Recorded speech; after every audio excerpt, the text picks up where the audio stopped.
તો અસમમાં બ્રહ્મપુત્રા નદીમાં પાણીનું સ્તર ગઈકાલની સરખામણીમાં થોડું ઘટ્યું છે, પરંતુ લોકોની તકલીફમાં કોઈ સુધારો આવ્યો નથી।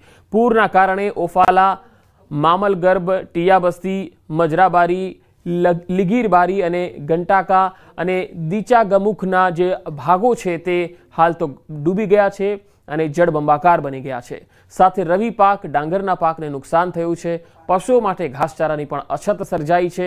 શહેરના જળ સંસાધન વિભાગે ગઈકાલે પૂરના પાણીને કારણે તૂટી પડેલા સ્લુઇસ ગેટનું સમારકામ કર્યું હતું, પરંતુ એ સમારકામ કરવામાં પણ નિષ્ફળ રહ્યા।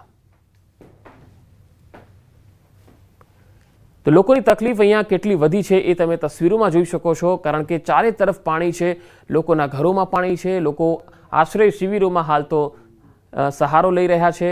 જીવન જરૂરી ચીજવસ્તુઓ માટે પણ અત્યારે અહીંયા ફાંફા પડી ગયા છે, કારણ કે ચારે તરફ બધું જ ઠપ પડ્યું છે। બોટ ચાલી રહી છે રહેણાંક વિસ્તારોમાં, તો જે વાહન ચાલકો છે તેઓ પણ ખૂબ જ તકલીફ વેઠી રહ્યા છે। એક વિસ્તારમાંથી બીજા વિસ્તારમાં જવું કઠિન થઈ ગયું છે।